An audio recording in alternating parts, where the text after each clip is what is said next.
You ask Tiger to solve. This deals with linear equations with one unknown. The final result is x equals 51. Let's solve it step by step. Swap sides. Group all constants on the right side of the equation. Add 2 to both sides. Simplify the arithmetic.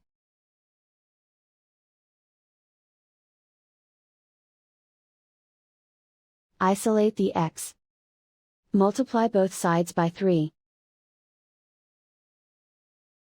Group like terms.